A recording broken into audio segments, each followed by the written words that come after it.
сархати хабарҳо. даргириҳои нав дар марзи тоҷикистону қирғизистон. боздиди консули тоҷик аз вазъи муҳоҷирони боздоштшуда. нигаронӣ аз кам шудани таваҷҷӯҳ ба забони русӣ.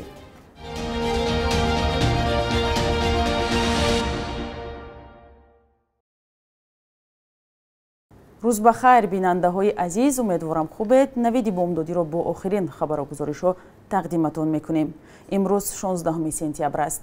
манобаи радиои озодӣ мегӯянд субҳи барвақти 16 сентябр дар марзи тоҷикистону қирғизистон боз як муноқишаи дигар сар задааст. хадамоти марзбонии қирғизистон гуфтааст низомиёни тоҷик ба чанд дидбонгоҳи марзии ин кишвар ҳамла карданд. нерӯҳои марзбонии тоҷикистон мегӯяд аввал шуда сарҳадбонони қирғиз ба як дидбонгоҳ ҳамла карданд. чанд нафар аз сокинони ҷамоати чоркӯҳ ба радиои озодӣ гуфтанд соати 5:30 садои тирпаронӣ баланд шуд. яке аз сокинони ҷамоати чоркӯҳ муноқишаи имрӯзаро мустақиман дар фейсбук пахш кардааст.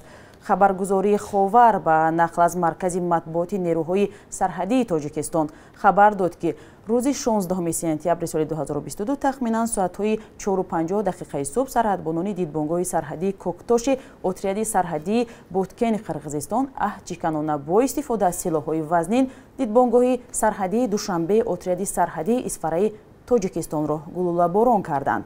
хадамоти марзбонии қирғизистон аз захмӣ шудани 4 низомӣ хабар додааст. маълум нест ки дар даргириҳои имрӯз аз тарафи тоҷикистон ҳам касе осеб дидааст ё не. дар тирпаронии рӯзи 14 сентябр аз ду тараф 15 нафар захмӣ шуда 2 нафар кушта шуданд.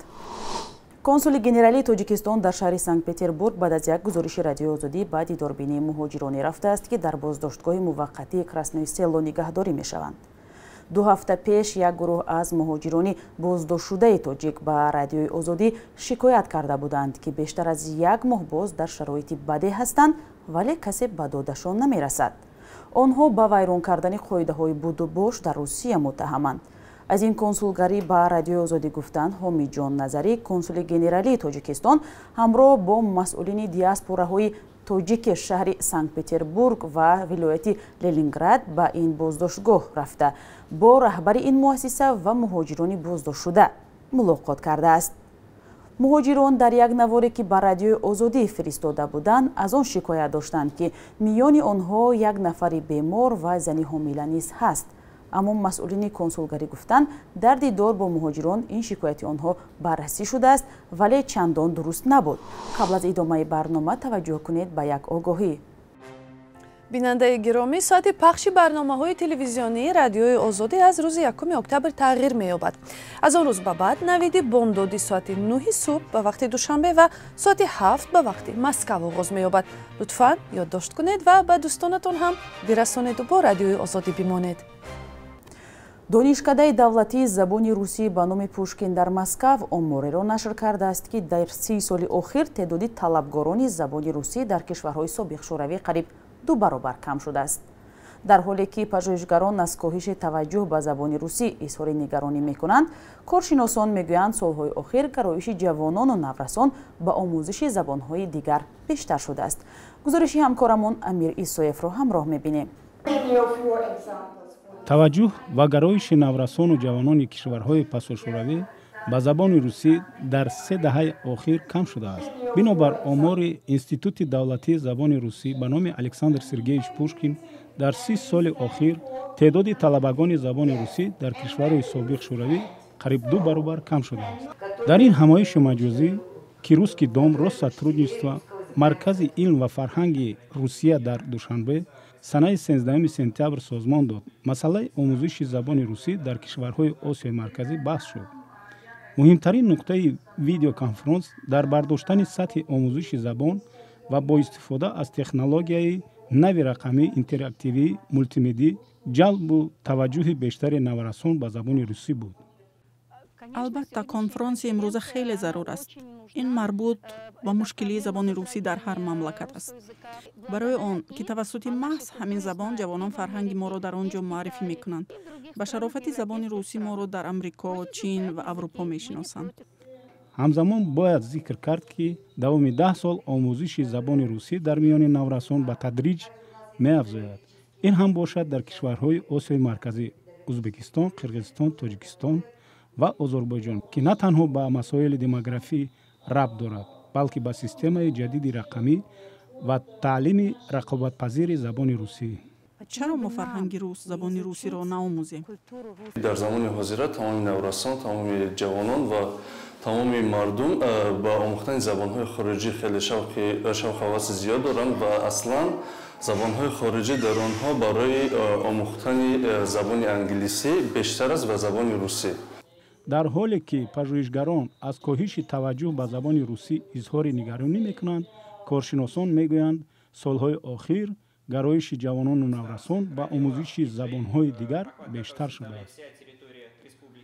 омӯзгорони марказҳои забономӯзӣ бар он назаранд, ки наврасон майл ба омӯхтани забони инглисӣ, чинӣ ва олмониро доранд. вақтҳои охир рушди забони инглисӣ ба назар мерасад. асосан ба омӯзиши ин забон хоҳишмандон хело зиёданд. фикр мекунам, ки наврасон барои идома додани таҳсил ва фаъолияти кориро дар кишварҳои хориҷа давом додан ба ин забон аҳамияти зиёдтар медиҳанд. ба гуфтаи бархе коршиносон, баъди ҷанги дохилӣ, ки иқтисодиёти кишвар паст шуд, мардум ба кишварҳои дигар аз ҷумла Русия ба муҳоҷират рафтанд. ҳоло бо сабаби пойбанд будани иқтисоди Тоҷикистон аз пули муҳоҷирон донистан ва омӯхтани забони хориҷӣ аз ҷумла русӣ авлавият дорад.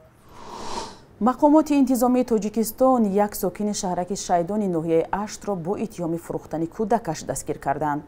таври вазорати корҳои дохилии Тоҷикистон мегӯяд, ин зани 36 сола дар ивази 20 000 сомонӣ кӯдакашро якҷоя бо шаҳодатномаи таваллудаш фурӯхтанӣ будааст.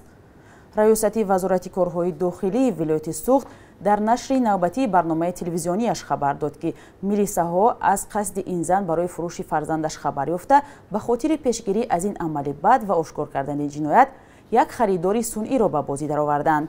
назари худи зан дастрас нест. ҳоло алайҳи ин зан бар асоси моддаи 167 кодекси ҷиноӣ парванда оғоз шудааст.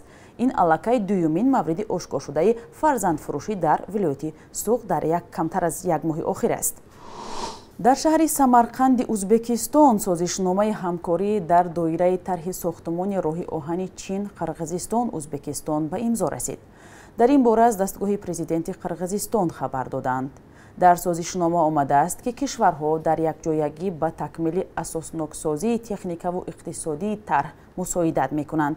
асоснокии техникаву иқтисодии тарҳи мазкурро ниҳоди нахустини тарроҳиву баррасии ширкати роҳҳои оҳани Чин анҷом медиҳад ва ҷонибҳо дар рафти таҳияи асосноксозӣ кӯмак мерасонанд. муҳлати анҷоми асосноксозӣ на дертар аз 1 июни соли 2023 таъин шудааст. бахши якрӯзи таърих тақдиматон мешавад, ки муҳимтарин таҳаввулоти таърихии 16 сентябрро фаро мегирад.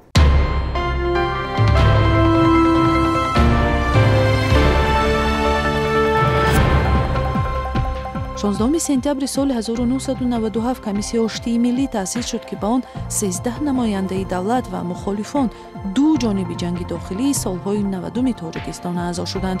Саид Абдуллоҳи Нурӣ, раиси ҳизби Наҳзати Исломӣ, раҳбари он ва муовини раиси маҷлиси олии Абдумаҷид Достив муовини ин комиссион шуданд.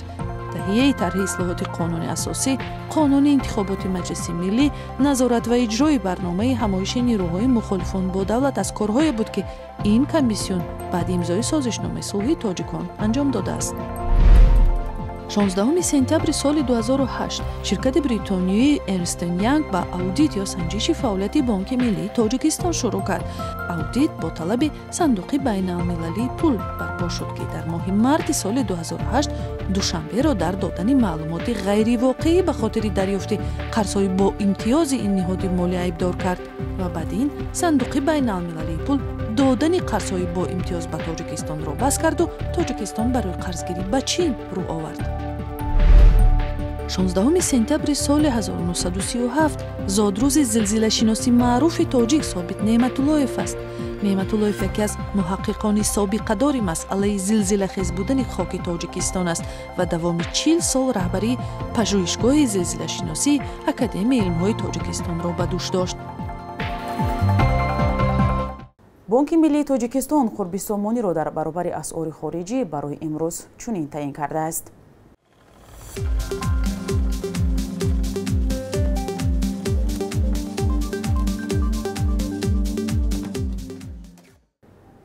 бинандаҳои азиз, шумо навиди бомдодиро тамошо кардед. Агар шумо ҳам аксу видео ё хабари муҳиме доред, ҳатман ба мо фиристед. ҳамчунин навиштани назару пешниҳодҳои худро ба мо фаромӯш накунед. Хайр, то барномаҳои баъди. Худо нигаҳдор.